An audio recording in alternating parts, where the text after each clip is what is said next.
In the shadow of New York City, New York fans really can't sleep this week in the city that never sleeps, especially if you're an Islanders fan, a Nets fan, and if you're Aaron Boone. We'll talk all about that tonight. Hi, I'm Steve Rabinowitz. I'm Jay Kaplan. I'm Anthony Strait. This is the almost all-local edition of On the Sports Lines. After the Ides of June have passed, and if you don't know that, kids, go get a book. We'll talk about the playoff series for the aforementioned Isles and the Kings of Brooklyn. We'll also look at both MLB locals as they're way ahead of the 1/3 marker of the 162-game marathon, sprinkle in some Rangers, some National NBA, and you get the perfect summer OTSL barbecue. Fire up the grill. But first, the opener. So at a time that so many sports are going on, college football, again, brings us an unplanned surprise that we really didn't care about and honestly really didn't want to talk about initially, but then we find out it's intriguing enough to talk about, so I put it on the show. The college football playoff management committee, and it's a committee that meets once a month in a cabin in Tuscaloosa, and if you don't know, look that up. I saw it on the web. It must be true. Has officially recommended the expansion from 4 teams to 12. We'll get into the specifics, just like they hammered in that cabin in Tuscaloosa, in our analysis in just a moment. But Jay, we've been calling for this since we started this thing in 2014, 2015, when we just had 4. Could expansion be a bad thing? You know what? As someone who loves March Madness, you can imagine just how much of a fan of this idea I am. I like that having 12 teams allows the really good group of 5 teams, the Cincinnatis, the UCFs, the Coastal Carolinas, the Boise States, and the TCUs, teams that have had really good seasons, but have not been allowed into the college football version of the big dance. Now they'll get their shot. Their lack of access to the BCS and the current CFP formats has been a huge pet peeve of mine. I just don't think it's good for the sport. I really hope that this format is approved and implemented by 2023 instead of having to wait until after 2026 when the current contract ends. I like that the field would be made up of the 6 highest ranked conference champions and the 6 highest ranked remaining teams in the final CFP rankings. I like that there would be no limit on the number of teams from a particular conference and no conference would qualify automatically. I like the format doesn't detract from the regular season, which so many have said must remain sacrosanct. Keeps more teams interested and involved later into the season. There's still a reason to play hard, even if you're basically assured a playoff spot. Those 4 first-round byes are important, as are the 4 home games in the first round for the teams seeded 5 through 8. I like that the teams seeded 1 through 4 get first-round byes, and I like that the first-round matchups are going to be played on the campuses of the teams that are seeded 5 through 8. I like that the format honors the tradition of the bowl games with the semis and the quarters being held at bowl sites, with the quarters being played on New Year's Day to get back the sports ownership of that day. But I really do wish they would do away with the NFL stadium neutral site for the championship game. For me, I'd have the Sugar and the Orange be the permanent hosts of the semis, and the title game would always belong to the Rose Bowl as befitting the granddaddy of them all.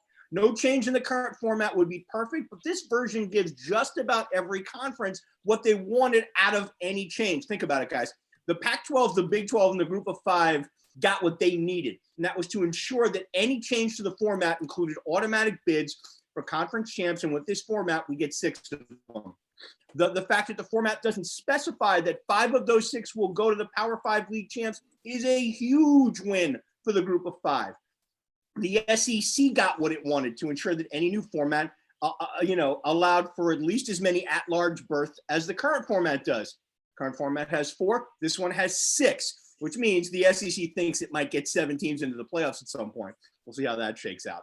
The Big Ten, it could possibly happen. Have you seen college football in the last 3 or 4 years? It could. The Big Ten, the Big 12, and the Pac-12 got what they wanted out of this, that conference champs should be granted special status, and they are, as the only teams eligible for the 4 first-round byes. Even Notre Dame, who, look, as we know, when they're relevant, it makes college football better. They get a good seat at the table without having to fully join the ACC for football, even if that seat will never result in a first-round bye. This format could create a scenario in which just about every top 25 team could enter in November still having a chance to make the playoffs. But it doesn't lock in any particular group of conference champs, and it severely limits the possibility of a 7-5 champ of a weak division pulling a fluky upset in the conference title game and making the playoffs. Look, I understand the complaint that this format could force some fans to travel quite often to see their team all the way through to a national title game. And I can understand those who believe that it's not fair that the teams seeded 1 through 4 won't get to host their playoff game on their home field. Look, guys, no playoff system was ever going to be perfect all the way around. But this one comes pretty close to having a true playoff, a March Madness style playoff that crowns a national champ the right way by having to go through a postseason crucible on the field. Let's get this approved for 2023, guys. You know what? It's amazing when you think about when money comes involved, how a conversation can change so quickly. Hey, think about this. We are old enough to remember when it felt like it was pulling teeth to suggest the idea of a playoff system when we had the bowl championship series and all these, polls and computers determining a national champion some 2 decades ago. And now we get a college football. Okay, we started before. Then there's a possibility that they could go to 12 teams. And I'm thinking to myself, hey, look, Division 2 and Division 3 has had this going on for the longest. Why is Division 1A so late to the party on this? It's anyone's guess. Look, the format that is coming out with, where you have the conference, obviously the big conference winners getting in automatically and some at-large pitches is great. But there's a kind of a caveat to that because it doesn't guarantee that even the TCUs will get in. I mean, because you always have a situation where a conference like the SEC may have 4 or 5 teams that may be worthy of getting into the playoff. I mean, in this format, the group of 5 is guaranteed to get at least 1 in. Yes, and they can get 2 in, especially if you have a season like last year where the Pac-12 was floundering and their conference champion finished, I think, 17, 18. So there's a possibility like another team could jump them. So doesn't guarantee the Pac-12 anything. Doesn't even guarantee the SEC anything. Well, I mean, and here's the thing, though. Like I said, with money, everybody, obviously it's a money thing. So clearly, if they could get more money and revenue, they're all in. What do the players get out of this? Because this is pretty much another case of, we get to play. We're gonna have to play more games. It's a longer season, and we get to watch everyone else get a piece of the pie. Which is like I said, for us as a fan, it's exciting. But if you are a student athlete and you realize that you're not getting anything out of this other than more games. Yeah, just remember this. At some point, if this is approved and once it starts going, at some point during its run, the NIL stuff, name, image, and licensing, is going to come into play. So the players are eventually going to get something out of this because I tell you, the more teams that are making the playoffs because of this expanded playoffs, that's going to improve their recruiting, especially from the bigger conferences. And you know what? I'm telling you, name, image, and licensing is going to come into play during this. It's a foregone conclusion. It's going to happen. It's just a question of when and in what form it takes, but it is going to happen. So players are going to get something. They better, but I'm with you though, Jay. I am with you there on this one. I always thought the Rose Bowl should have been the absolute spot for the national championship game, regardless of rotation, because it's like, look, it's literally contractually obligated to be on New Year's Day. You can't even move the game anywhere else. Nope. On top of that, that is the one day where you're gonna have the eyes on college football because every day's closed. It's a national holiday. Everyone's at home. Everyone's watching TV. Everyone's hungover, myself included. So I always felt like the national championship game should always be at the Rose Bowl. Not to mention, we watched the Rose Bowl game. Just the atmosphere alone plays into it. And obviously one of the greatest games of all time that I know I've watched between the Longhorns and USC took place in the Rose Bowl. So there was some magic and mystique to there have been a lot of classics stadium. on that field. Yeah, to me, I will say that's the epitome of college football right there. Okay, let me clean up some of this stuff over here. Number one, TCU now plays in the Big 12. So all of the mentioning that you had of TCU, Well, they have a bunch better. Friday I understand completely. I'm more for Anthony on his point. Number two, I do like the Rose Bowl hosting a national championship. However, the one group you're going to have to convince that to happen is the Rose Bowl, because they believe that they should have a New Year's Day game every single year. And when they had the national championship in the BCS era, they weren't happy. So the Rose Bowl and the Sugar Bowl, you give them enough money, they'll be happy. They have enough money in the current system now. And that's one reason why that they're in this situation. But I do like the format. However, I like the 6 conference champions getting in. However, for some reason, I don't like the 6 next at-large teams getting in, because there is no such thing as parity in college football.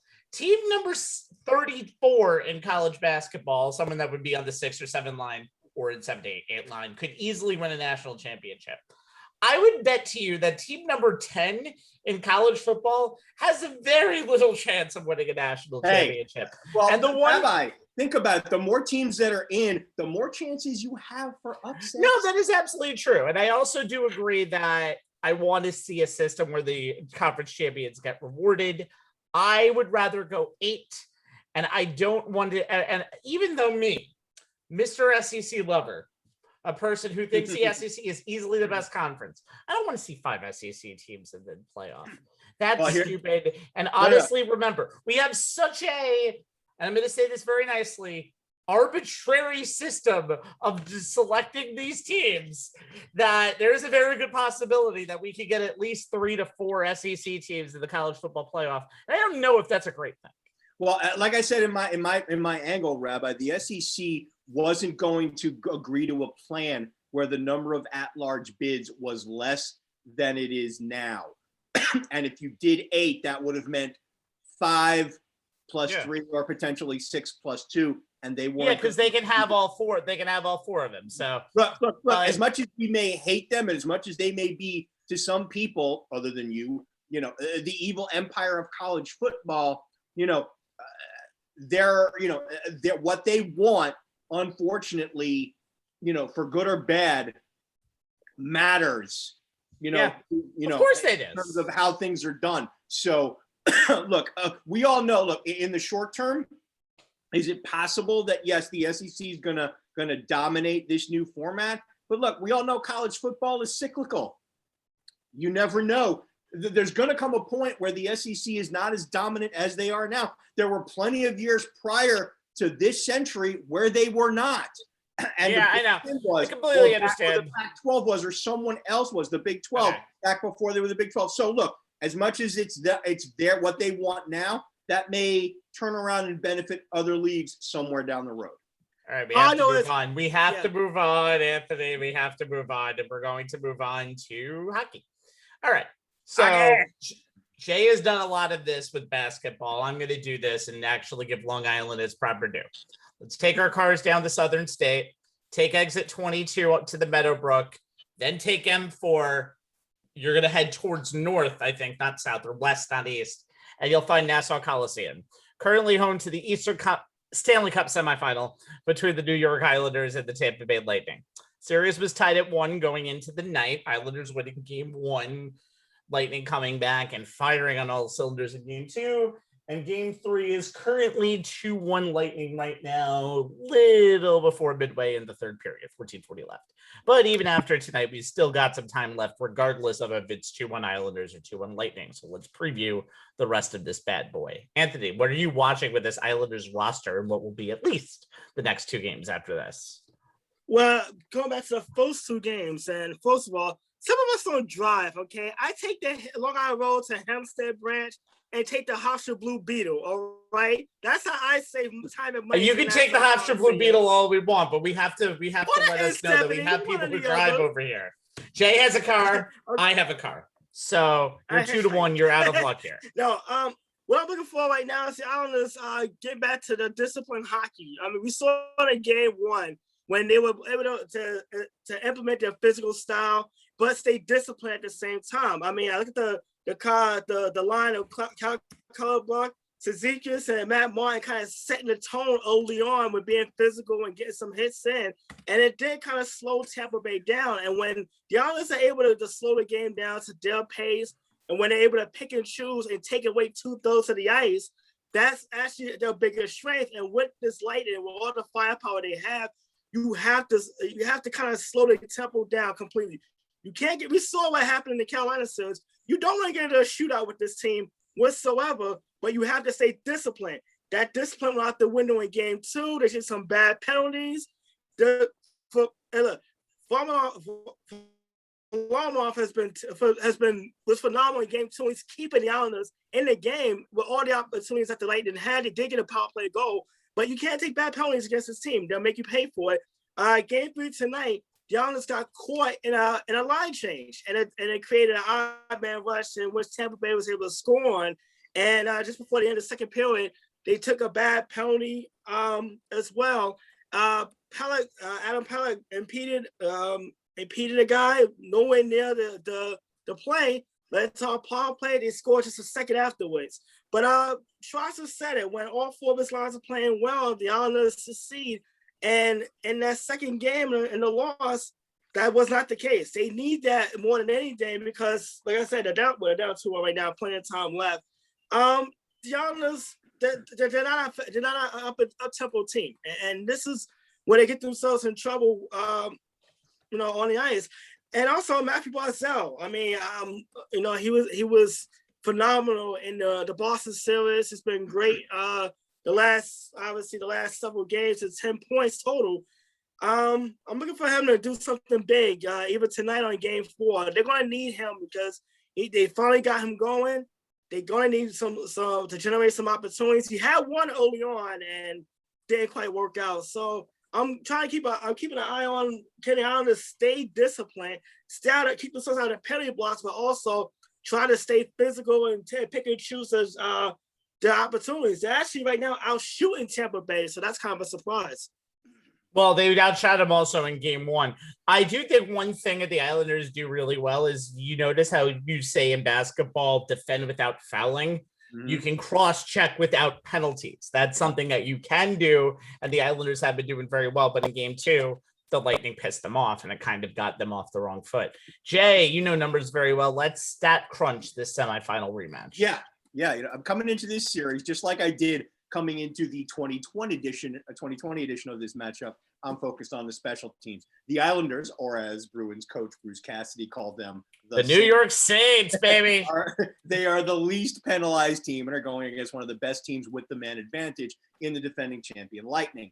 No team has scored as many power play goals in the playoffs than Tampa Bay, 17 coming into tonight, or had more chances with the man advantage, 43, 44 now with their one tonight.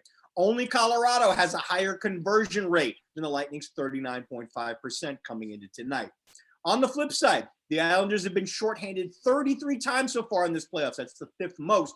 And their penalty kill is only 14th out of the 16 teams that made the field at 63.6%. Jumped up a tick as they are 1 for 1 on the penalty kill so far tonight. They're the only team other than Carolina who was bounced by Tampa Bay to allow 10 or more power play goals in these playoffs with 12. Not a good formula for the Islanders, who were, as we said, the least penalized team in the regular season. The Islanders have scored 10 power play goals in 39 opportunities. That's only a 25.6% clip, which does put them 5th best in the playoffs. The Lightning have killed penalties at a 79.1% clip. That went up a little bit tonight as they're 1 for 1 on the penalty kill. That's 7th best in the playoffs. The power play is where the star power really shines, and the Lightning are among the absolute nastiest in the NHL in that regard. Well, this wasn't an issue for the Islanders against Pittsburgh or Boston, but the major difference with Tampa Bay is that the Lightning have the depth to match the Islanders, especially at the forward position. Tampa Bay has 4 players in the top 10 in power play goals in the playoffs. Braden Point leads all players with 6. Nikita Kucherov, Alex Killorn, and Steven Stamkos, as well as 4 in the top 10 in power play assists. Kucherov, who leads all players with 11. Victor Hedman, who we know is always dangerous from the point.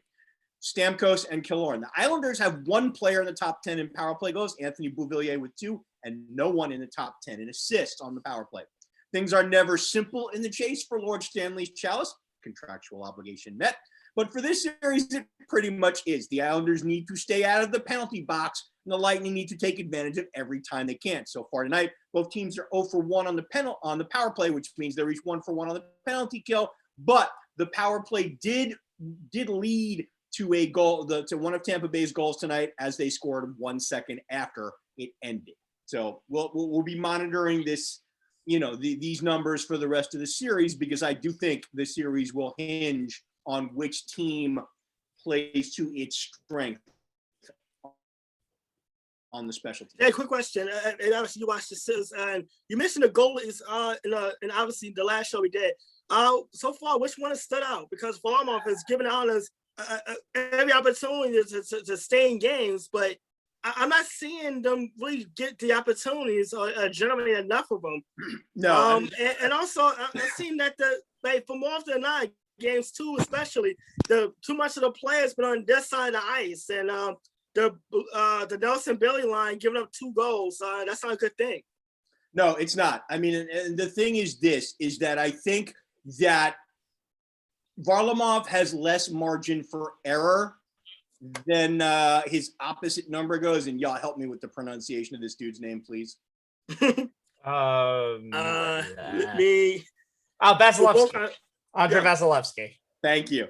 I try not to step on my tongue when I'm pronouncing these these European names. I just didn't know which one you were actually referring to there for a second. I have to go back to the Lightning goal. I think Varlamov has less of a margin for error, solely because the Islanders get their goals mostly by grinding things out. And as we saw in the previous series, he has been busy. He has faced a lot of shots against teams against Pittsburgh and against Boston, who are, while they're solid offensively, they are not at the same level as Tampa Bay, which can make life not even close. Hell for any goalie. I think Vasilevsky he's been solid in the playoffs so far, but again, I think he has more of a margin for error. He can give up a soft goal because the Lightning can very easily make up that goal and then some, due to the amount of star power they have, both in their top 6 on the front line and their pairings on the blue lines. Well, when the Lightning have 5 players on the ice, or when they scored earlier this week, 6 or 7 players on the ice, they're a little bit dangerous. Soon. But I do think the Lightning, because one of the reasons why they're here is they treated the regular season kind of lackadaisical. I mean, getting the 3 seed in their own division, but they know that they have the most talent out of anybody in the National Hockey League. And I call them the Golden State Warriors of the rink, because runs are coming when they score their first goal. If you talk about that game 4 against Carolina, you got you have Nikita Kucherov scoring.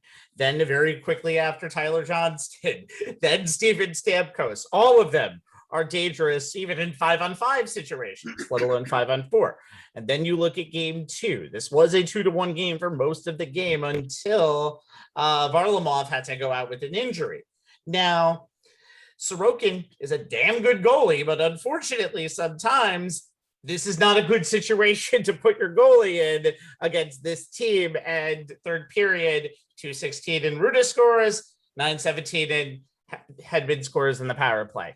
You don't want to play this game strength on strength. You don't want to play them and whose offense is better. Jay just mentioned it. I will repeat this because I'm not going to try to be a parrot, but I'm going to say them in the right way. If Tampa Bay brings their A game to the ice, the Islanders are good, but the Islanders don't have the weapons to compete with Tampa Bay. No one does, except maybe Vegas at a possible Stanley Cup final. No one can compete with the arsenal that Tampa Bay has out there. Tampa Bay went to 5 in their first series against 6 in their first series against a game Florida team, and 5 in their second series against the Jack Adams Coach of the Year, Rob Brindamore, and Carolina. Both of those teams are talented, but unfortunately for them, Tampa Bay is no match. And if this continues, it's going to be almost a repeat of last year where the Islanders in Tampa Bay can play overtimes and all they want, but Tampa Bay has the best players out there. Yep, hands down. Let's move on. And we're going to move on to baseball. So are we? Or are we going to move We're not. on? We're going to talk about the Rangers. Before we you. go outside to the boys of summer, let's talk about that other NHL team in New York, the Rangers, and quick thoughts about their new head coach, Gerard Gallant, as predicted by myself on this show a little over a month ago. I'm going to go first since I called this correctly. So the former Golden Knights coach has signed a 4-year contract with the Blue Shirts. It's a safe choice. And I did not think that this organization would go with a safe choice. I think as much as David Quinn had a damn good run on the bench and it was actually setting up success, I think I can't even speak tonight. Dolan just wanted somebody with a little more experience behind the bench, and so did Chris Drury.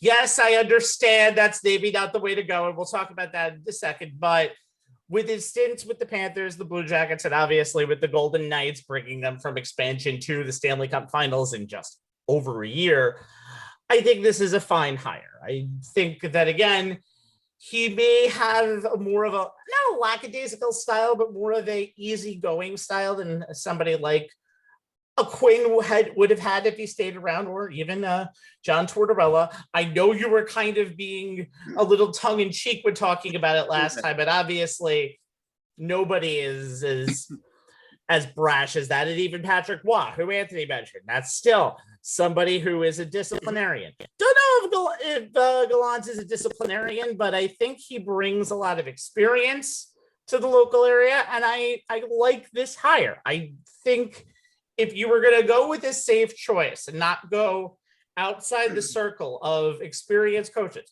which they obviously wanted to bring here to get this team over to the next level, whether they needed it or not, Gallant was the choice.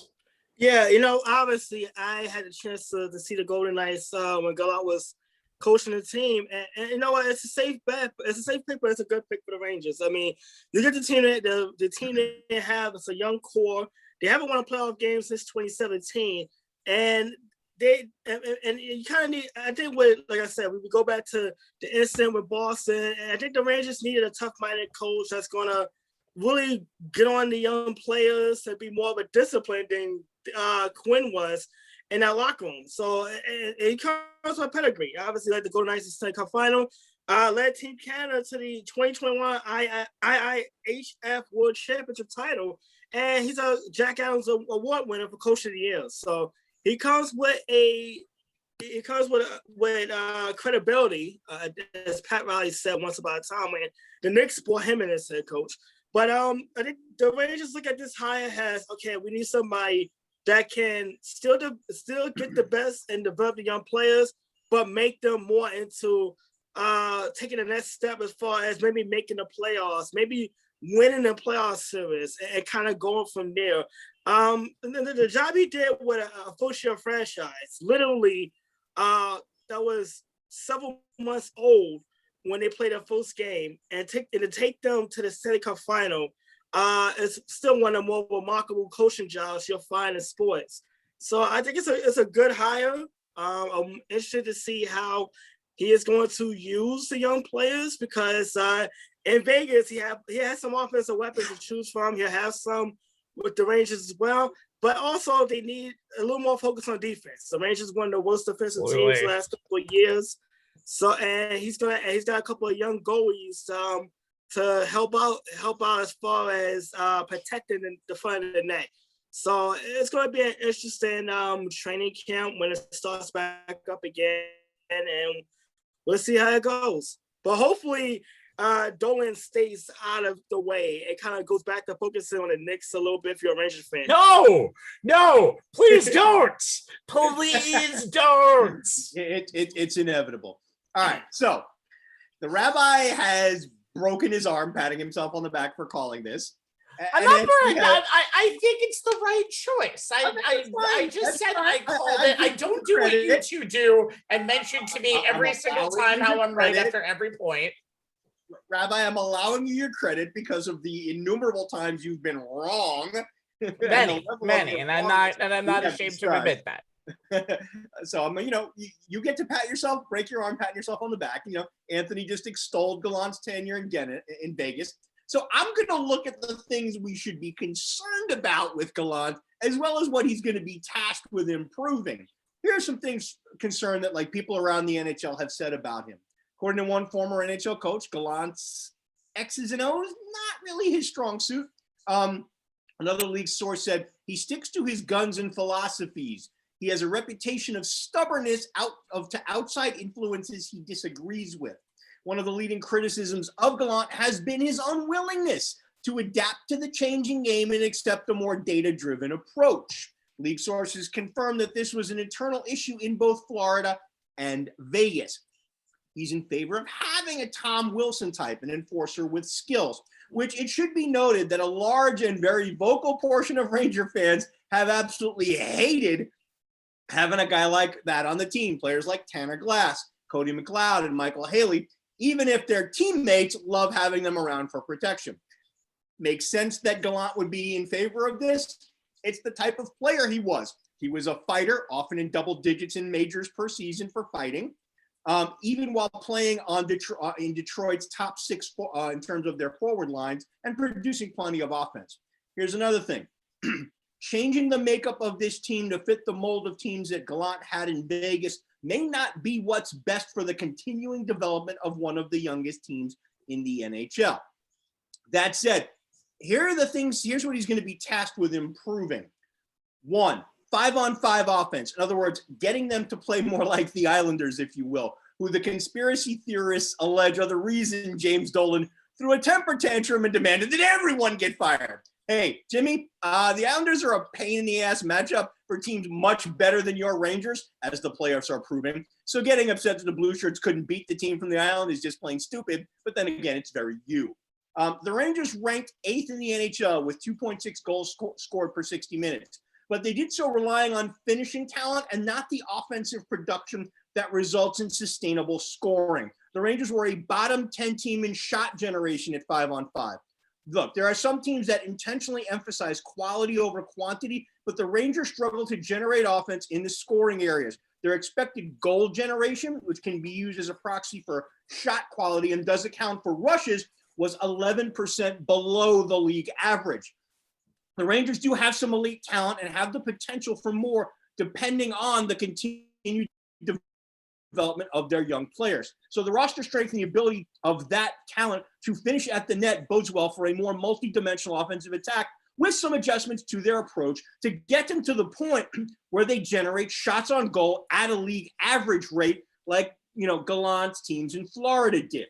Given how he stacked his two best forwards on those teams, Alexander Barkov and Jonathan Huberdeau, on the same line, it'll be interesting to see if he does the same in New York with Artemi Panarin and Mika Zibanejad, which would mean replacing Chris Kreider on Zibanejad's left wing with the bread man. According to one league source, and here's the quote, I think culture and underperforming would be absolute fixes with Gerard. He's a player's coach who gets a lot out of his roster. That being said, one of Gallant's biggest strengths as a coach is also his weakness, which is his trust of players. What that means is that while he gets the most out of his roster, which as Anthony said he did in Vegas, he also does not or did not bench or drop players in the lineup when they struggle. Yes, that gives players confidence, something that may have been missing at points in New York, and helps build the type of environment that the team should be striving for, but it can also leave players that are hurting the team's chances in unfitting roles. So that too will bear watching because for a rebuilding team like the Rangers to take the next steps, it's imperative that Gallant give the younger players the chance to gain experience and develop and not lean too much on the veterans with the elite ceilings. The Rangers need to build depth across the roster so they aren't as reliant on their best players as they have been lately. A quote by another league source summed it up pretty well, and here's the quote. If Gallant simply focuses on optimizing the performance of the players on his roster, the sky's the limit. He's a fantastic coach if you can keep awful players off your roster. Yeah, that's simple enough as that. I think, though, the good thing about Gallant is he has teams that are in the mediocre range and he brings them up. So I think the culture change was a huge part of this. Again, I didn't say great choice. I said safe choice, which No. I was shocked. Rabbi, it wasn't about the quality or lack thereof of the choice. I was merely giving you the credit for calling. No, absolutely. But again, safe choice, not great choice. Let's move on to baseball. Finally, the Mets, a team resembling a MASH unit at many times this 2021 season. Anthony, you would know, not only find themselves in first place with a record of 35-26, they're in first place by 4.5 games over the Philadelphia Phillies. So think of the NL East. It was supposed to be a really thoroughbred 5-horse race to the finish. What it is 4 horses galloping slowly that have gotten wildly off the gates and 1 horse setting a nice brisk pace. The Mets are good. They're not just specifically great, though. Oh, and by the way, they have a home record of 20-7. Props to Anthony, who is 3-0 and going into games there this year. Come on, Uncle Steve. If he just attended 7 more games, 27-0 is possibility. Just saying.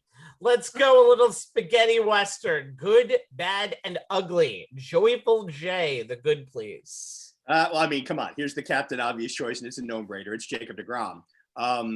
While it is the captain obvious choice, it is also 100% the correct choice. No pitcher since Bob Gibson in the year of the pitcher back in 1968 has put together a better start to a season than the Mets ace. 6-2, 0.54 ERA, 111 strikeouts in only 67 innings, a 0.9 walks plus hits per innings, a 0.79 fielding independent pitching, 3.5 hits per 9, 1.1 walks per 9, 14.9 strikeouts per 9, and a strikeouts to walk ratio of 13.88 to 1. If that doesn't make you shake your head in amazement, I don't know what will. The only thing he has not been able to dominate this season is his own body. Since we like to use 10-game blocks as a sample size, take a moment to process deGrom's numbers through his first 10 starts and their place in baseball history. His ERA through those first 10 starts, 0.56. That was the lowest since earned runs became a stat in both leagues. He was the first pitcher since 1901 to strike out more than 100 hitters and allow 26 or fewer hits in any 10-game span, let alone his first 10 games, where his walks plus hits per 9, 0.53 in those first 10, was not only the lowest by any pitcher through 10 games since the mound was placed at 60 feet 6 inches from the plate in 1893. Boggles the mind, doesn't it? Talked about how the only thing he can't dominate this year is his own body. He had to leave his start on Wednesday after only 3 innings with right shoulder soreness. Excuse me. This was the 3rd time in his 11 starts that he's left early due to an injury. Skipped a start in late April with lat tightness. Left his next outing with back tightness, which eventually landed him on the injured list. His last start against the Padres, he left after 6 innings with what the team called flexor tendonitis in his right elbow. You throw in Wednesday's issue, and it's as many body parts as earned runs as he's allowed this season.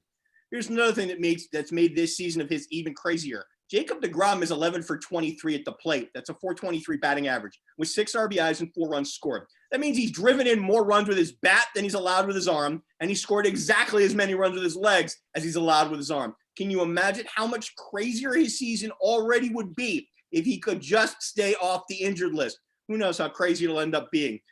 Look, Jacob deGrom's start to 2021 has been about the best thing to the Mets season so far. Hopefully he'll be healthy enough to give the fans and the 3 of us here something more to talk about every 5 days for the rest of the season. And before we get to Anthony, I think we have to give some credit, even though Marcus Stroman did lose tonight. He has been a very worthy number 2 starter. And the success of Taijuan Walker, who is apparently the anti-deGrom when getting run support from the Mets, is shocking. So the Mets have a good base. Let's see how this continues. Antagonistic Anthony, despite your best efforts to turn this around on Monday with your attending of this person's game, and he did very well, let's go with that same bad angle. Yeah, you know what? I still have to go with David Peterson has the ugly.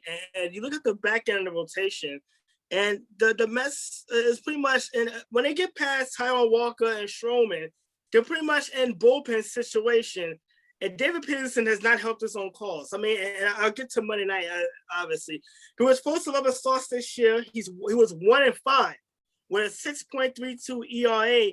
And look, he's turned into the new Steven Matz for the Mets. While the original Steve Matz is actually pitching very well for Toronto. He's on the disabled list for COVID-related issues, but before that, having a solid season.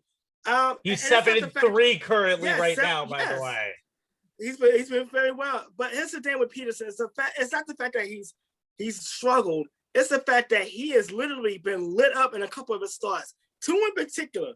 In Arizona, he got all of 8 outs before he was shelled and had to be taken out of the game early, which meant the Mets had to go back to the bullpen early on. Even though they managed to win that game, the Mets bullpen, again, having to use it early on, not helping the cause. And against the Baltimore Orioles, didn't exactly do so well either. And obviously he got knocked out of that game early on. Now, as Rabbi mentions, I was at the game Monday night, and he goes 6 innings of 1-hit shutout baseball against the first place Chicago Cubs. Granted, Javi Baez was not in the lineup Monday night. He actually came in as a pinch hitter. He was not in the lineup as a starter, so that may have helped a little bit. But obviously, Peterson showed some flashes last year, and even again on Monday night, that he can be a quality starter that can help the Mets in the back end, and the Mets have to stick with him because there isn't much in the minor leagues you call up. Syndergaard and Cavasso, you have no idea when or if you get them at all this season. If you do, what exactly you get with them. And right now, the Mets are kind of in the bind. Once you get past those 3 front starters, they get to Peterson and John. How do you pronounce his last name? John Lashisi. Did I pronounce that correctly? I messed that up a little bit. But which name are you looking for? It doesn't matter. Let's keep going. Yeah, but I'll come up with it in a little bit. But with Peterson, he has to give him quality starts. I don't think it's about wins or losses as much as you gotta give him give the team at least 5 or 6 innings and try to keep the game manageable. The Mets have shown.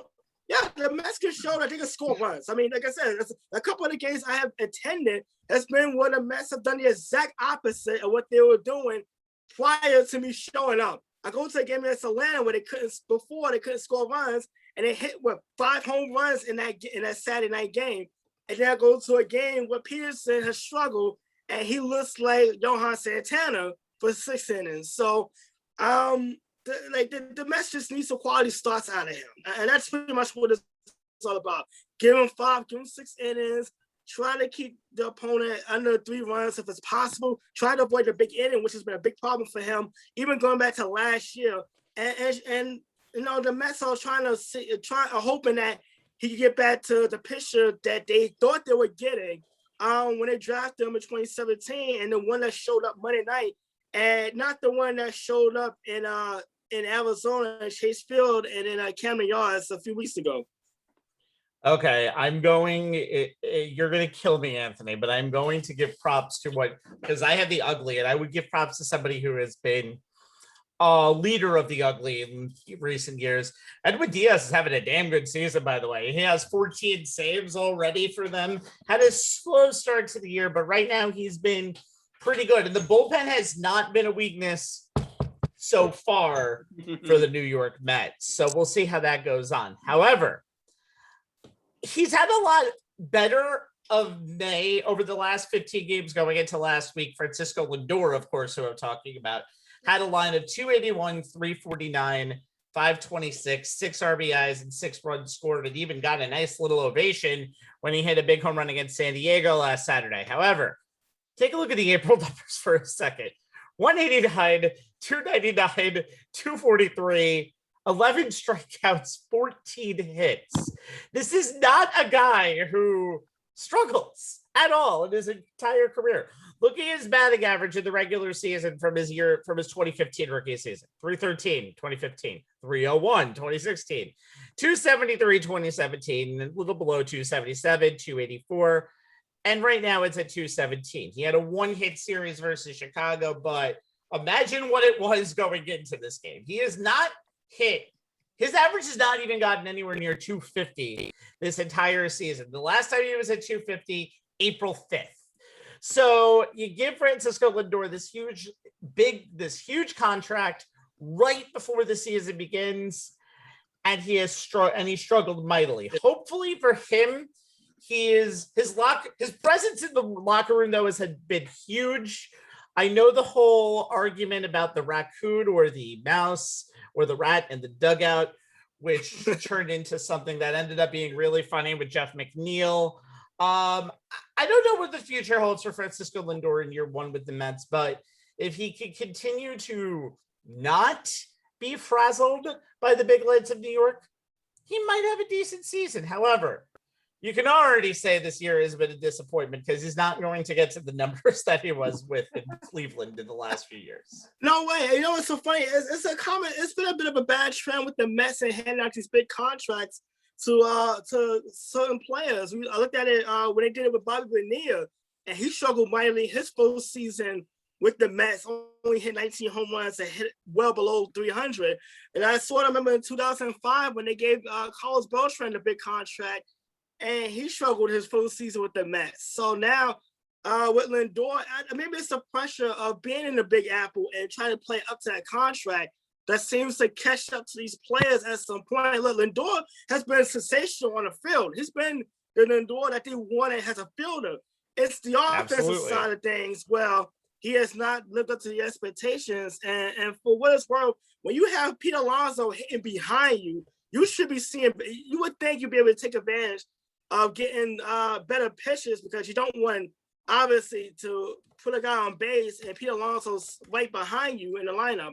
But look, the Mets need more out of Lindor. I don't know if he's trying too much to hit for power, but they need him to be more of a 300 hitter and just get on base. I think that's what his strength is. And like the home runs, they come and go, but getting on base and kind of being the transcendent offense, and I'll bring up another transcendent when we talk about the Yankees in our next segment. It's very important for the rest of that lineup. And right now, Lindor has literally not played up to that right at this point.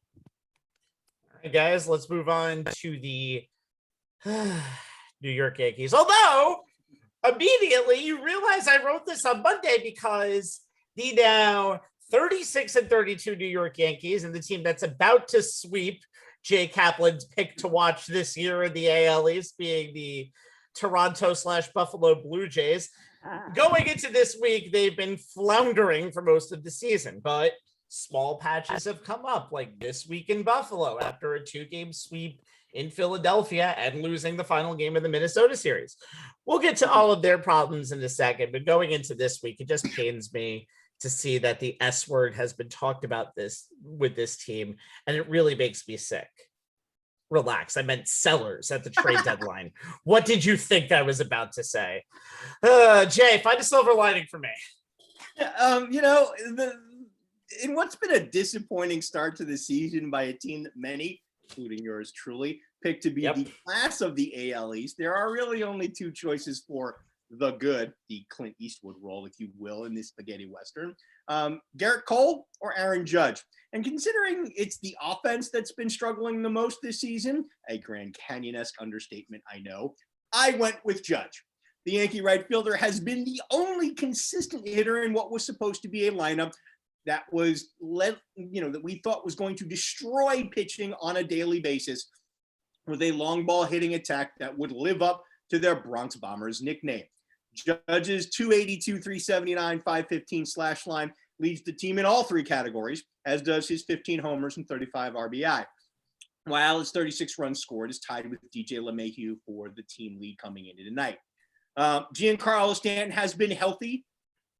When he's been healthy, he's been solid. Gary Sanchez is on an upward offensive trend of late coming into Wednesday night.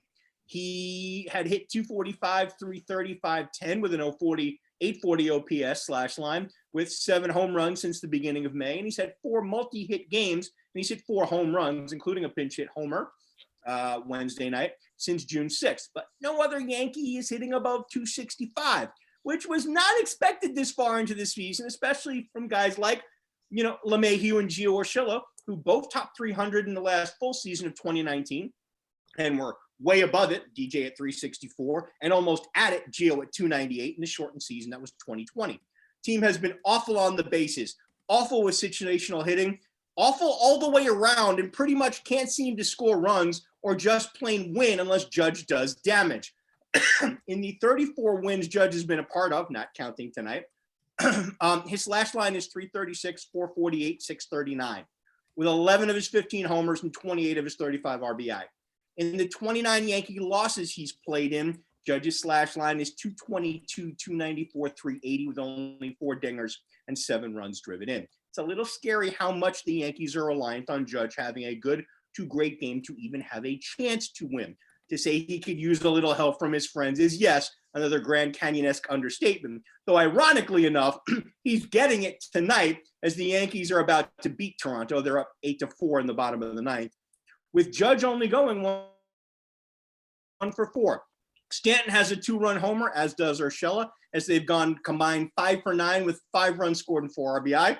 And hard-hitting Chris Gittens. Gotta love that, that nickname right there.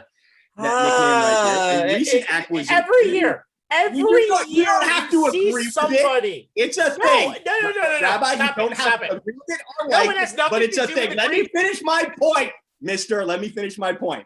And you're stepping on. I'm having some fun here. You're stepping on. I haven't had a lot of fun with the Yankees this season. So let me have it. Hard-hitting Chris Gittens, a recent acquisition, is 1 for 3 tonight with 3 RBI. If Judge can get some consistent assistance from at least the guys you expect him to get it from, the Stantons, the Urshelas, the LeMahieu's, Voit when he's back, Sanchez continues this upward trend, then the Yankees will not be so reliant on their right fielder to help them get W's on a nightly basis, because Lord knows they're not going to move up in the standings if they're just reliant on Aaron Judge. I wasn't stepping on your point. I was just shocking how all of a sudden you see somebody who makes the roster. You saw it with Urshela, and now all of a sudden with the week that Chris Gittens has had, and he actually got approached by Rob Manfred straight up to say, congratulations on your first big league home run. It's amazing how these people just fall from the sky for the Yankees. I keep saying it's ironic that as we're talking about coming into this show, we're talking about how Judge has gotten no support. Tonight of all nights, we're on the air, and he's not doing anything, but the Yankees are going to win in spite of him. But what I was more saying is you have a Luke Voit type of person. No one expected him to be where he is. And then every single year, not a farm system person, but this random fucker that either shows up from the minor leagues or you get off of waivers that does what he does. It's kind of amazing. As this continues to be a thing, you got to give Brian Cashman some and the front office some credit. The restock in the farm system has been a big point of his, and getting guys who maybe other teams don't have a place for because of depth issues or the number of guys ahead of them, in the roster, take advantage of that. And he has. Absolutely. Anthony, you've never been one to be a Yankee hater. Pick away at the bad. Well, here's the thing. The bad is, and Jay mentioned it, it's been the rest of the offense and the inconsistency with this offense. So the Yankees are, for this lineup, which is, like I said, a shock. I feel like the offense is always the Yankees' strength. It was whether or not they were going to start pitching. The pitching hasn't been a problem this year. It's been scoring runs. There are 26 runs scored. They're 18th in batting average. On-base percentage, they're 9th. And second percentage is 16th. The runs per game is at, excuse me, it's at 3.74. A third way into the season. That's 27th. Now, obviously, Stanton, Vault has been, obviously, he's had deals with injuries. Aaron Hicks is done for the year, so that's been a big blow, too. And you mentioned Sanchez last night. I'm not going to beat up on him, Rabbi, so you get your wish. No, you shouldn't. You said a very good run, actually. But the problem is the Yankees have a lot of guys in the lineup that hits for power, but not a lot of average. The one guy who does is the one who caught my attention and has a struggle, and the guy who kind of personifies Yankee struggles, and that's DJ LeMahieu. He has lost 100 points off his batting average from last season. He's at 262 coming into tonight's game. He was 364 last season, and his last full season, I think it was around 319. So obviously, he was the catalyst of this Yankees offense, and when he's struggling, it seems to personify the rest of the Yankee lineup. He can't get on. He's having a hard time getting on base. He's playing well the last couple of weeks now. I mean, the last couple of games, he's gotten 8 hits coming into tonight's game and a home run. So the Yankees are hoping now he's kind of turning the corner a little bit. The machine is back on, and they need him to kind of get on to be the trendsetter that he was last year. There's no coincidence that the Yankees was red hot on offense the last 2 years, and LeMahieu being in the middle and kind of being in the center in the middle of it, and his ability to draw walks and get on base and hit for average, and the occasional big fly once in a while. But another thing that strikes me is the run differential between home and away. The Yankees almost average in a whole run more on the road than at Yankee Stadium with a lineup that is tailor-made for Yankee Stadium, which is a surprise. Like with the amount of hitters that, especially when you have Brent Gardner, who is a Deadpool hitter with the right field porch, and they're struggling as bad as they are inside their own ballpark. It's been one of the more befuddling statistics one going away the season. And like I said, I mean, they need they got to score runs. I mean, I don't know why the offense is so much better on the road than at home. Maybe, I don't know, maybe it's they're finally playing in front of a home crowd now that can boo and jeer them a little bit. But you saw obviously the last few games they played in Toronto. They've been able to score runs, particularly tonight's game. And then you've seen the Mr. Hyde version of it in Philadelphia where they just got shut out. They've been up and down. Like you've seen the good with the Yankee lineup in Minnesota and saw the absolute ugly when they got swept by Baltimore of all teams. So they've just been a night and day offensive team, and maybe it's night and day with the struggles with base running as well. And there've been some kind of murmurs that the Yankees kind of have to figure out a way to restructure the roster to be more of a balanced team and not be so reliant on the big home run. I've said it for years. We saw this in the division series against Tampa Bay. How do they score runs when they can't get home, when they're not getting the home runs coming in? And it seems to be another bugaboo. They just don't know how to play small ball. But when you have a lineup full of power hitters, you really don't have the option of playing small ball. Who's gonna lay that sacrifice bunt if you need to move guys over in this lineup? And that's a good question. And it's something that, of course, Rabbi will get into in a minute, that Aaron Boone has to figure out if the Yankees are going to try to get back into this pennant race.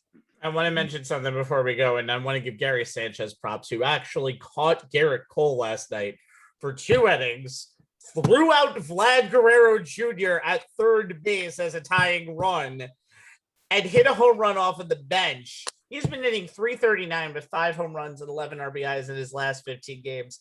Apparently, when he said, hey, you're going to do a timeshare with Kyle Higashikawa, it's like, yeah, no, I'm not. I'm actually going to be Gary Sanchez for about 15, 20 days.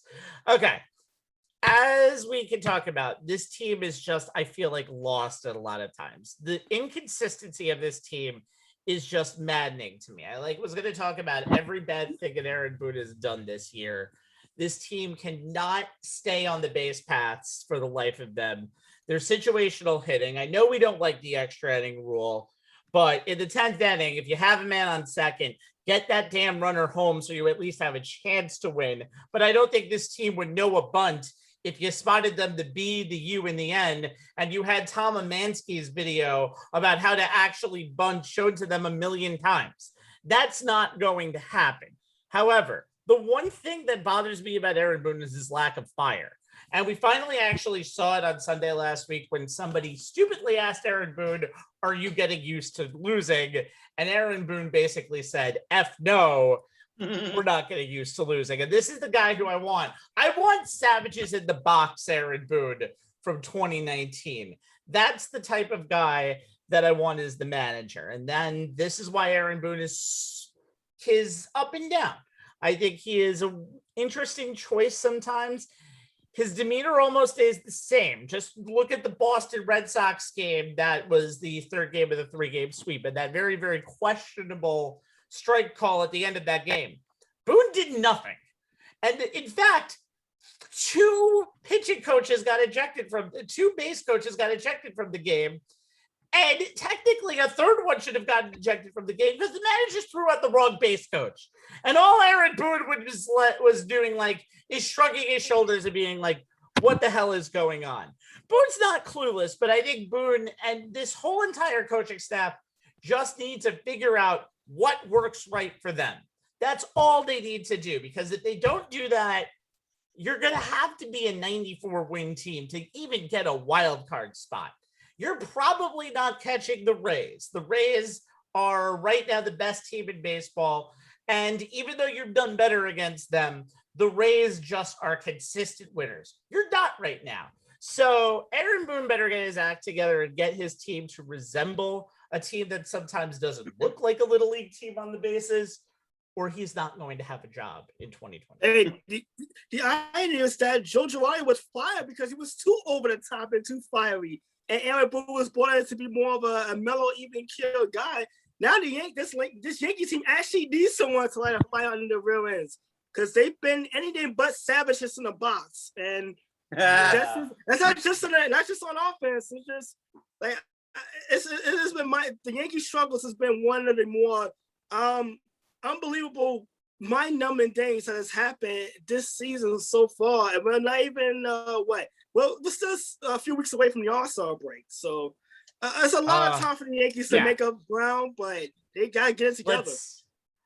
Let's clean up a few things before we go on. Yankees did up winning that game. Islanders lost, so they're down 2-1 in their series against Tampa Bay. Third straight series, by the way, that they've lost game 3. And let's move on to basketball, where the Nets and the Bucks, in one of the many WTF moments of especially this round of the NBA playoffs, the Nets, a team a week ago on this show that we said was close to being in a series up 3-0, now find themselves just in a dogfight to get to the Eastern Conference Finals. They're right now in Game 6 versus Milwaukee. They're done. They're losing 102-85. So even though in Game 5 they got an epically epic 49 points, 16 rebounds, 10 assists, triple-double from Kevin Durant. By the way, the highest triple-double points-wise ever in a win. Russell Westbrook had 51 in a loss in a first-round series a couple of years ago. And if that doesn't describe Russell Westbrook, I don't know what did. That put them up 3-2.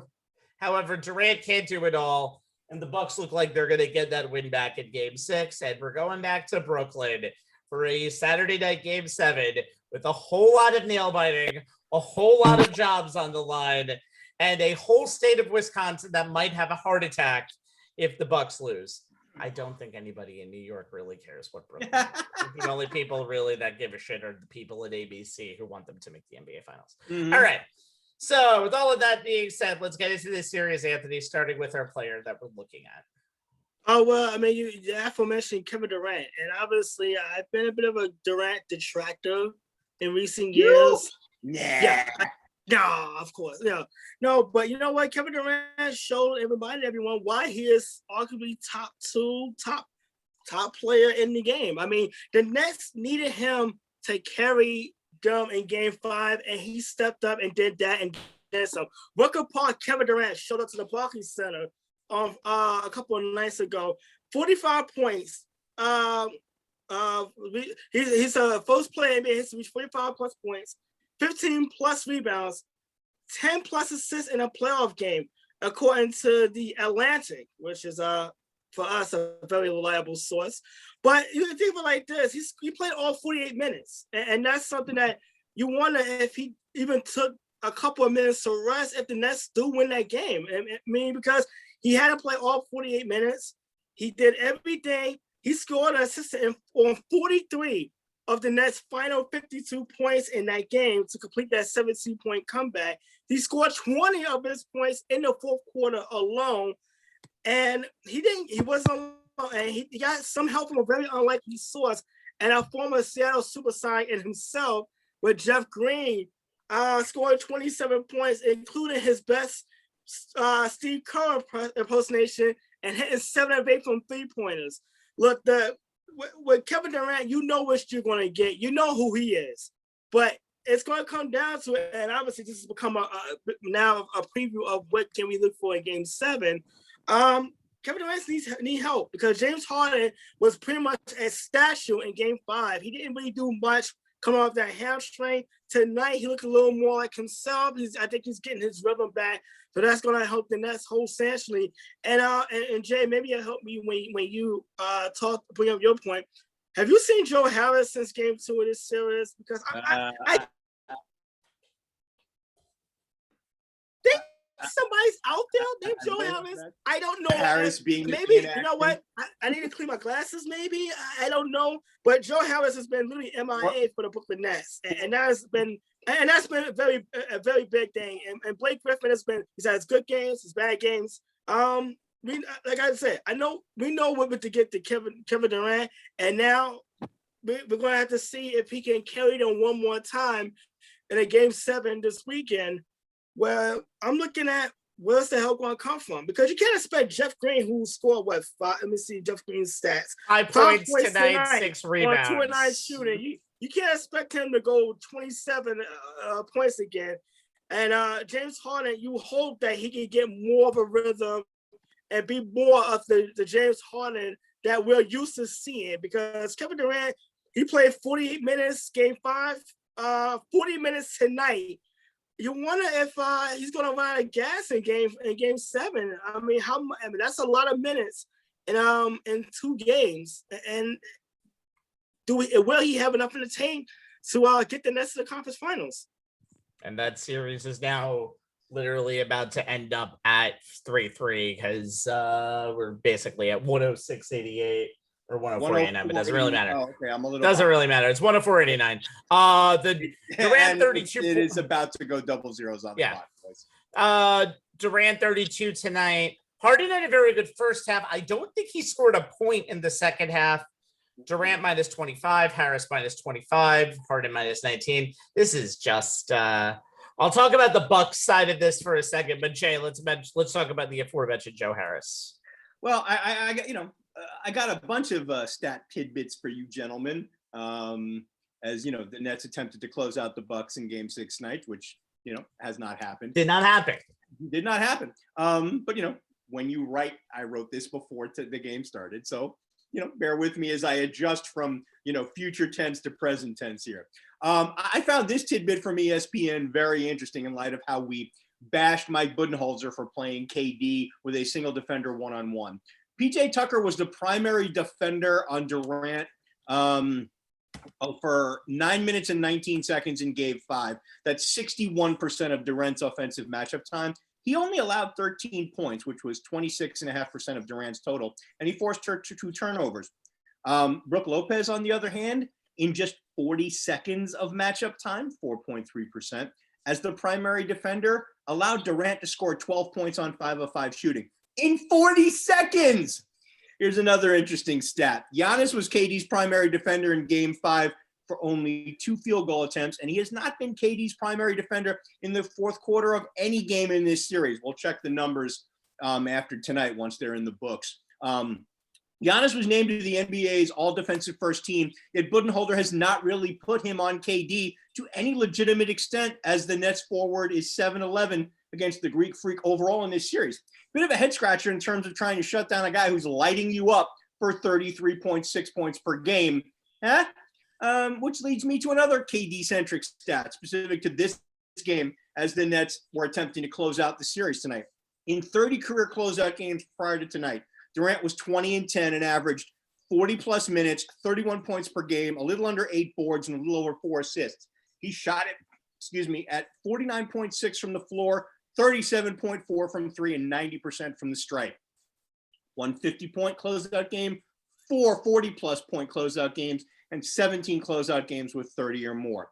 Had the 30 or more tonight, didn't get the closeout.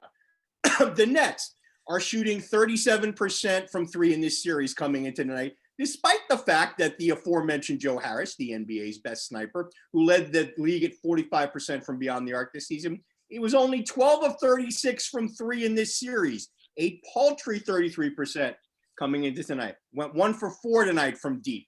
So my X factor coming into the series has been a non-factor, as he's only averaged 9.6 points per game. It'll probably stay that since he had 9 tonight, on 34% overall from the field.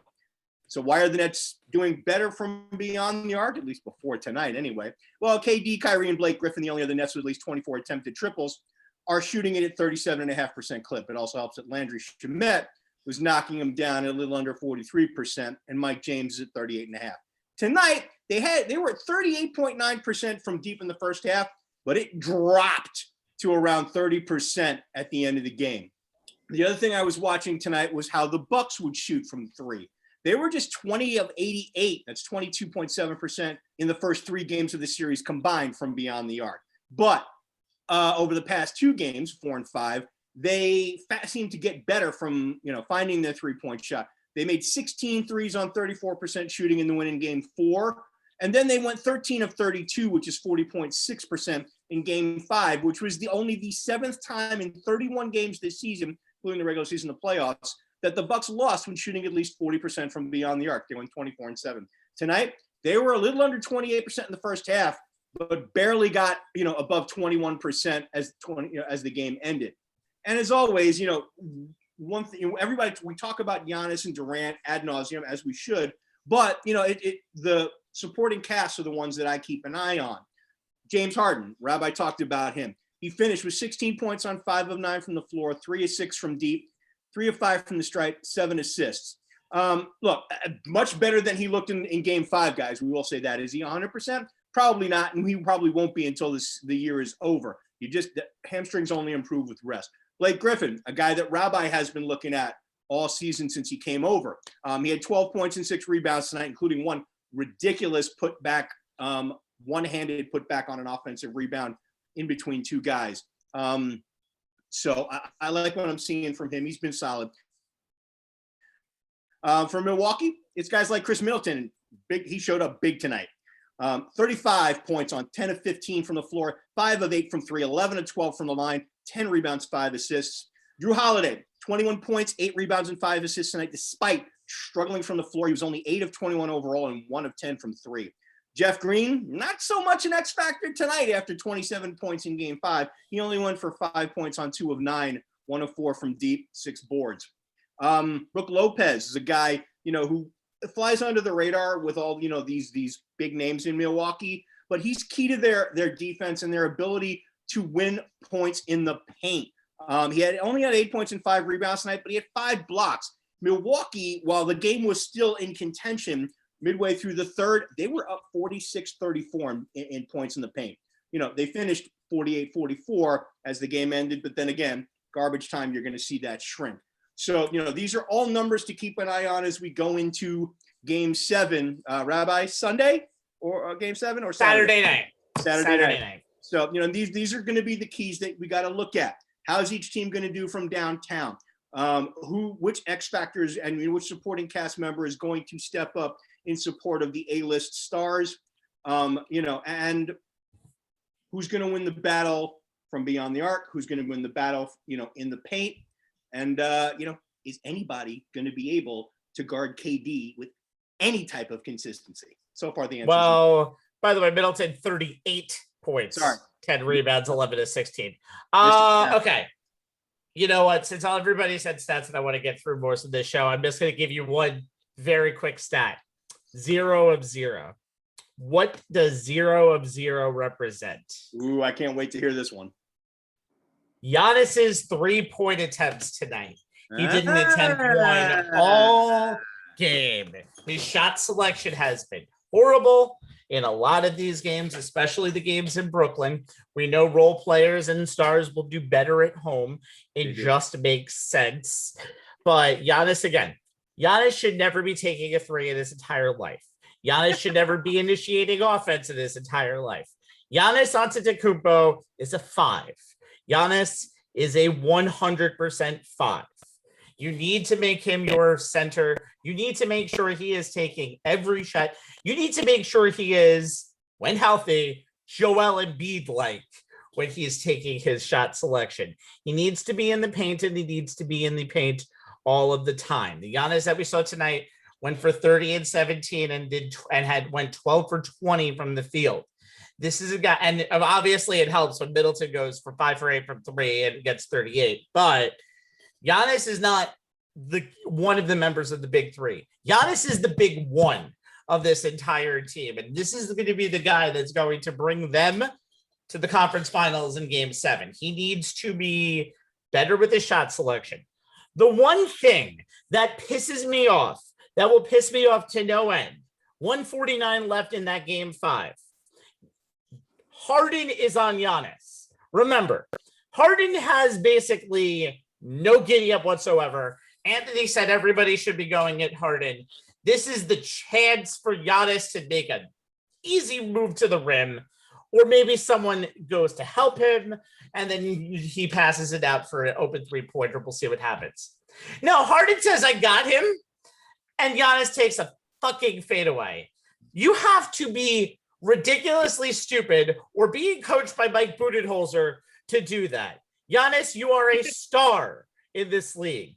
And if you do stuff like that, you will be a regular season star. You will be the Karl Malone of your goddamn generation, because you will never, ever be a playoff performer. You need to dominate this series because Brooklyn has nothing to throw at you. Be better with your shot selection in Game 7, Giannis, and maybe you can take this team to the promised land. Maybe. Maybe. All right, let's move on. And I'm not looking forward to this final segment, but I am looking forward to this final segment. Finally, to end tonight, there are 2 other series still going on to determine the NBA's final IV. That's 4 again. Get a book to look it up. And to paraphrase from 3 months earlier with the NCAA tournament, craziest postseason ever. And it got turned up into freaking overdrive over these past 96 hours, especially last night's 2 Game 5s. The other series, it's been done for 96 hours, and the most attention it's gotten this week is by some schmuck in the stands saying Suns in 4 and getting his ass kicked by Denver fans. That's what we've taken from that Suns Nuggets series, ladies and gentlemen. And I'll talk about that. Jay, Philadelphia, the floor is yours. Okay. I'm going to preface this by saying, gents, instead of my usual solid stats-based analysis, you're going to get a rant, and that's RANT in all caps. There may even be some profanity, which I do try to avoid. You have a right to do it. I will say this before you go. We joke around some of the years, but in that Bucks Game 5 and that Sixers Game 5, I went from saying wow to being audibly horrified for fans of that team. Yep. Horrified. Yep. Yeah. All right. So here we go. Buckle up. It's going to get bad. The Sixers should have sent the Hawks packing already. We saw just how much better the East #1 seed can be when they're on their game on both sides of the ball. When Joel Embiid is his MVP level self, like he was through the first 2 games and the first half of Wednesday night. When Tobias Harris is quietly, effectively scoring, rebounding, defending, and making plays at an all-star level. When Ben Simmons is being aggressive on offense, getting downhill to make things happen for himself or his teammates. When Seth Curry is running defenders ragged in, around, and through screens and raining threes like someone he shares a last name with. But 3 times now, this Sixers team has soiled the effing sheets in one half or another, and it's cost them games they should have won in this series, and it would have ended it already. Game 1, if they don't get themselves in such a ridiculous hole in the first half, maybe their furious second half play would have resulted in a comeback win, and it would have been a comeback for the Ides. Game 4, if Joel Embiid does not go 0 for 12 from the floor in the second half, one of the worst halves of basketball I have seen a man play in a long time, Philly doesn't blow an 18-point lead and walks away with a win. It's that simple. And Game 5. How the effing hell do you blow a 26-point lead? Prior to Wednesday night, the Sixers were 165-0. Let me say that again. 165-0 in games, regular season and playoffs, where they led by 25 or more at any point in the game. They are the only team in the past 25 seasons to blow 18-point leads in back-to-back playoff games per ESPN Stats and Info. Curry with 36, Embiid with 37 were the only Sixers to score in double figures, but neither Embiid, Harris, or Simmons had a field goal in the fourth quarter. Ben took the sum total of one shot in the entire second half. Every one of the Sixers' weaknesses reared their ugly heads in the second half Wednesday night. Simmons was completely MIA on offense and missed 10 of 14 free throws. Over the last two games, Ben Simmons has 0 field goal attempts and just 1 assist in a combined 17 fourth quarter minutes. His 13% usage rate in the fourth quarters of this series is the second lowest on the Sixers, above only Matisse Thybulle, who, as we all know, is not an offensive player by any stretch. Embiid has shot a combined 3 of 21 from the field with 7 turnovers in the second half of games 4 and 5, which just cannot happen. Embiid's usual MVP level of play covers up so many of the Sixers' otherwise potentially fatal flaws. This game was a microcosm. Embiid was dominant in the first half. Rabbi and I both traded wow texts at halftime. He had 24 points on 9 of 11 from the field with 10 boards. Philly had a 62-40 lead at the half. He went 3 of 9 from the field with only 3 boards in the second half when it all went to hell. The moment was apparently too big for Tobias Harris, a Sixers' highest paid player. Let that sink in. Had their most reliable perimeter scorer in the regular season, who has a favorable matchup on offense no matter who is guarding him. Went 2 for 11 from the floor, didn't get to the line, and managed only 4 rebounds and 3 assists in 38 minutes. He's now scored just 10 points on 4 of 16 shooting over his last 6 quarters. His inability to create shots from the perimeter at the level he did all season is a huge issue for a team that does not have much in the way of said perimeter shot creation. Philly turned the ball over 8 times in the third quarter of Game 5, which helped Atlanta close that period on an 8-2 run and start the fourth on a 7-0 run.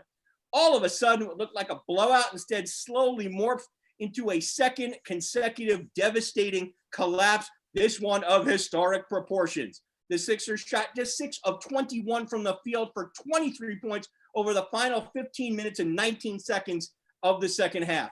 19 of those points came from Embiid, 8 on 2 of 6, or Curry, 11 on 4 of 6. The rest of the team combined to score just 4 points, all from the free throw line. The Hawks, by contrast, shot 19 of 28 for 51 points over that 15-minute and 19-second span, including 18 from Trae Young and a stunning 13 from Lou Williams, who definitely channeled his earlier career Six-Man of the Year self. He drove by and shot over Curry like he wasn't even there. 51 points allowed in those 15 minutes and 19 seconds of play. It's so annoying I had to say it twice. The Sixers defense, which had been their calling card all season, was absolutely pathetic when they needed it most. And don't get me started on Doc Rivers and his stubbornly continuing to play all bench units or Harris-led bench units when it's glaringly obvious, one game aside, that they are not productive, averaging just 108.6 points per 100 possessions in the regular season and 108 flat in the postseason. This Jekyll and Hyde act is not going to work. The Sixers' big three need to play at an all-star level. The bench needs to not be a detriment, and Rivers needs to recognize the magnitude of the situation and adjust accordingly. That means his scheme, his rotations, everything. No disrespect for the Hawks. Trae Young and company took advantage of every mistake the Sixers made, and Nate McMillan flatly outcoached Doc. But in these last 2 games, it was more about what Philly did not do. It's that simple. Here endeth the rant. I am so done. I'm going to use Doc Rivers with a quote that you used in our chat about Budenholzer Tuesday. Dereliction of duty by culpable negligence. 100%. That was freaking horrible. A couple of other things, since I watched a lot of that that second half with you. Not with you, but obviously on this television screen. Spacing was the worst I've ever seen a playoff team have. I don't think that team could even get out of their way. And that was one of the reasons why Embiid did so badly also in that fourth quarter. He couldn't move. He can't play 39 minutes right now. And I think that's unfortunately the case, but he could not move. The bench, 13 points, and I'm shocked that it was even 13 points. Shake Milton and George Hill were horrible. And Dwight Howard had probably one of his worst game as a Sixer. I don't know what Ben Simmons is doing. I don't know what Ben Simmons even thinks of the fourth quarter. I don't think he should be benched, but you have to basically take that guy aside and say, son, you have to play offense in this league. You're not going to get away with your defensive credentials. Do something. And the funny thing is, and I saw this in game 4 and game 5, I felt like there was a 4-minute period in there where the Sixers could have taken back control. The Hawks weren't making shots in game 4. That game was like in a 6 to 8 point stretch for about 5 minutes. In game 5, yes, they shot 19 of 28, but they were turning the ball over a bunch of times. That game was in a 10 to 12 point range for about 5 minutes. That team is just baffling. And someone also said, no matter what happens, if they come back and win 6 and 7, which is possibly likely, the Sixers are a better team. I think we know that this is a championship disqualifying performance. Hey Jay, I know we've been social distancing the last several months, but I can mail you an extra bottle of aspirin if you need some, because I appreciate that. But in advance of getting my my second COVID vaccine on Saturday, I have both Bayer aspirin and plenty of Tylenol on hand. So appreciate the gesture, my man. But I am good. It's unfortunate that I can't take stronger things like Vicodin, because Lord knows I would love to do anything to forget what I saw on Wednesday night. I can't unsee that, no matter how much I wish I could. I hate to say it, but having to go through the after effects of a COVID shot on Saturday, which would possibly after a game 6 loss, or going into Sunday, which would possibly be a game 7 where you don't know what the fuck they're going to do. That's not a good situation for you, Jay, but let's move on to the clutch Clippers. What? Yeah, isn't that an oxymoron coming into this? Kawhi Leonard might be done for the series and might be done for the year. There's varying reports on that after his all-world virtuoso performance in Game 4. But in the Clippers Jazz Game 5, Paul George became playoff P? What? Yes, you know what? The NBA, as far as breaking news, have been a complete and a clusterfuck for the last 24 hours. What has not happened is the surprise in this case. Look, I woke up this morning, yesterday morning, and I get the news Kawhi Leonard is out for Game 5. Clearly, Game 4, he suffered an injury. He told Rebecca Holler of TNT he was good. Clearly, he wasn't good because he could barely walk off the court after the interview. And now we find out it's an ACL injury. Now, obviously, I don't know if the Jazz perhaps relaxed a little bit or not, but the Clippers won that game last. They won Game 5. The Jazz didn't lose that game as much as Skip Bayless like to try to twist that into it. No, Clippers win it, and they outplayed the crap out of the Utah Jazz. Paul George scored 37 and 16. We're going to have to retire the pandemic P rip of Paul George if he keeps playing like this. But it wasn't just him. Look, it was Marcus Morris, 25 points. Mr. June himself, Reggie Jackson. Mr. June, Reggie Jackson. But the guy that's caught my attention has been Terrence Mann. He's been an absolute spark plug off the bench for the Clippers. And keep this in mind. The Jazz had cut the lead to 4 when he caught a body and dunked it over Rudy Gobert and getting that and making it a 6-point game. The Jazz was never close at that point. He has been, he chipped in 13 points, a high energy guy coming to the bench. Look, Ty Lue, I have to give him credit. He has made the necessary adjustments. The Clippers barely lost the first 2 games of the series, and they had to go into Los Angeles down 0-2, feeling pretty good. And they won convincingly games 3 and 4.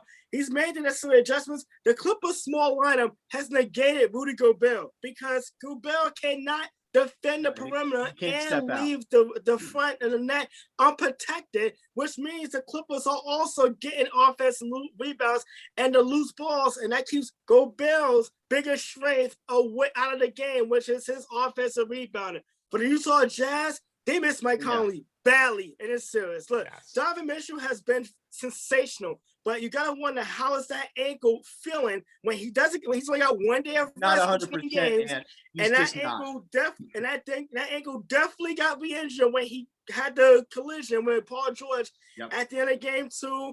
He looked like he was favoring a little bit in game 3. Game 4, they clamped down on him even more. He had to be more of a facilitator. Conley, well, the thing is with Mike Conley is it's not just the fact that he gives 19 points a game.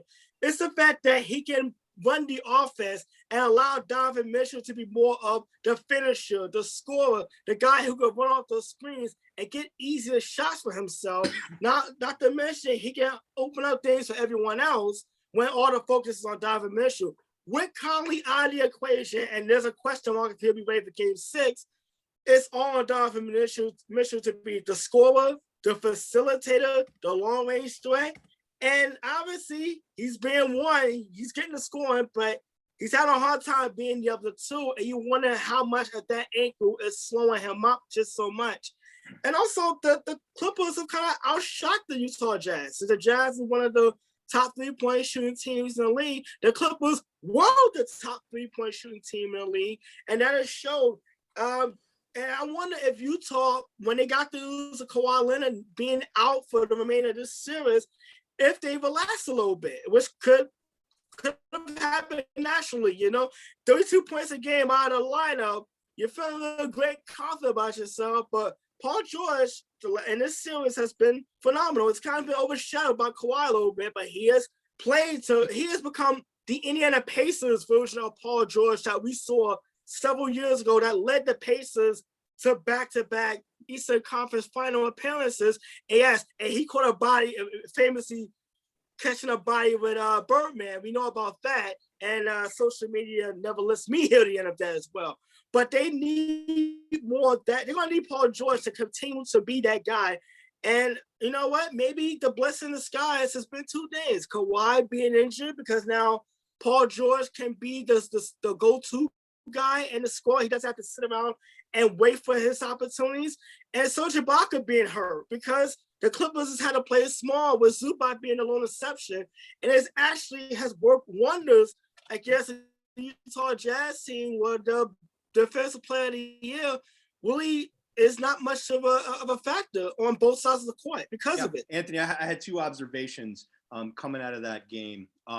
One, which you already mentioned, is that Paul George is now looking like the player we saw on those Indiana teams that just could not get over the hump, despite his yeoman-like performances, carrying that team on his back. Can he continue to channel that version of himself and lead the Clippers to win this series? The other thing is that you mentioned, you talk about the trickle-down impact of Mike Conley not being on, and I talked about it when we previewed the playoffs because I talked about the Jazz at the outset. You talk about what it forces Donovan Mitchell for the role that it forces him into. The trickle-down effect is that it forces Joe Ingles into a role that doesn't really suit him. Ingles is the guy who, is the recipient of the playmaking of guys like Conley, of Mitchell, where he gets open threes to knock down, occasionally gets to, make his cuts and make his drives to the basket. He's now forced to be that secondary playmaker, and at times has to be the facilitator on the offense to allow Mitchell to play off the ball where he's more comfortable. It's not a role that Ingles is comfortable with, and you can tell just by watching that having to do it as much as he he's not comfortable doing it. How healthy is Donovan Mitchell? Like you said, not healthy. I agree with you, Rabbi. That ankle is not 100%. The question is that can he gut it out and raise his game? Because now it's him against Paul George, and whichever one of the stars takes his game to that next level that's going to be needed to win this series out that's the team that's going to win out. So it's going to be interesting to see. And I'm not ignoring Jay's point, but I want to go back to Anthony's point of the Clippers playing small. Without Kawhi last night, they still played Zubac for 8 minutes. So basically, you're playing a Batum, Morris, Jackson, George, Mann starting lineup. And it's dangerous because even though the Jazz got out to a big lead, and I think that ended up, Jazz were just like shooting the lights out. I think Bojan Bogdanovic, and I always get him and Bogdan confused, was I think like 7 of 8 to start the game, and ended up only being 9 of 17 from 3-point land because eventually, even though the Jazz had some ridiculous 3-point shooting numbers last year, you regress to the mean usually when you play in the playoffs. So yeah, this is such a fascinating series, and I'm very curious to see. Clippers have a little bit of pressure on them tomorrow night. They've had this hump all the time, and now they're going back to a full Staples Center. It will be sold out. The restrictions are gone. This is the best chance the Clippers have had. And yes, I know they had 3 chances versus Denver last year to do it, but this is the time where the Clippers can finally get to the conference finals.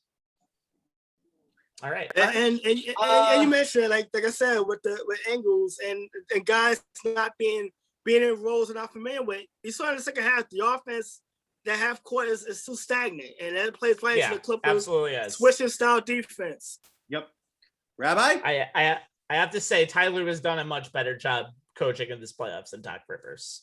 I'm just saying. Yeah. Okay, so my series has been done for 96 hours. So basically, let's just quickly go over it. Suns were amazing. Everybody contributed like they did at the end of the Lakers series. Nikola Jokic can only do so much. Got no help whatsoever. Porter was a disaster and really did not become the Robin to Jokic's Batman. Nope. But again, the series has been over for 96 hours. And if you watch this on demand, it will have been done for over 100 hours. So I want to talk about. And yet the Suns made headlines today, even though they weren't playing. They made them yesterday, but I'll talk about that in a second. The narrative of Chris Paul as a guy who has played on so many of those Clippers teams and just couldn't get over the hump because him and Blake never really meshed together. Playing on the Rockets in that 2018 season when Paul gets injured in a Game 5 victory, doesn't play in 6 and doesn't look like himself in 7. And then basically after another loss in 2019, gets shipped off to Oklahoma City. And he just takes a team that was supposed to be in the trenches. Paul could have easily been a salary cap casualty and brings the Thunder very, very close within the Game 7 to beating his former team in the playoffs. What he's done for Phoenix this season is amazing. 5th in the MVP voting. His 4th quarters against the Nuggets were incredible. And those first 3 games also, a 33-3 assist to turnover ratio. That's basically playing your position perfectly. Mm-hmm. And he did his best shooting in those games against the Nuggets in the 4th quarter. However, since it's Chris Paul, another mountain has been put over him. He is right now out indefinitely due to COVID protocol. We don't really know what this is. We don't know if it's in being in touch with someone with COVID or having COVID. And we don't know if he's vaccinated or not. So the possibilities are endless. The Suns will not have to play at least until Sunday. If the Clippers win tomorrow, then it'll be Clippers and Suns on Sunday for that series to begin. Paul probably won't be ready for games 1 and 2 at least. If the Jazz can win and they can at least get that to a Tuesday start, maybe Paul only misses 1 game. Paul will probably miss a little bit of time. And who knows what'll happen? It sucks for Chris Paul, but the way this team has played and the injuries that have come up for other sides, I think the Suns have as much of a chance as anybody, even without Paul for a few games. Can't miss the whole series, though. No. Chris Paul has been the engine that has made this Suns team go. We did not expect the Phoenix Suns, and I know I've been singing their praises, and I kind of jumped off their bandwagon for a second because I thought the Lakers were the Lakers. They weren't the Lakers, so I'm back on the bandwagon. I know. against the rules, but whatever. I was wrong. I'll deal with it. But just to see this team coming out from that 8-0 run in the bubble and people saying, okay, you can't really do that again. You're just too young and making the playoffs. And this team looks about as poised as any other team has in the postseason. Of course, again, they are having this mountain to go over now with the Chris Paul COVID stuff, but the Suns have been the most impressive team in this playoffs, and I dare you to tell me differently. No, I can't. I mean, your mea culpa was accepted, Rabbi. So thank you. There.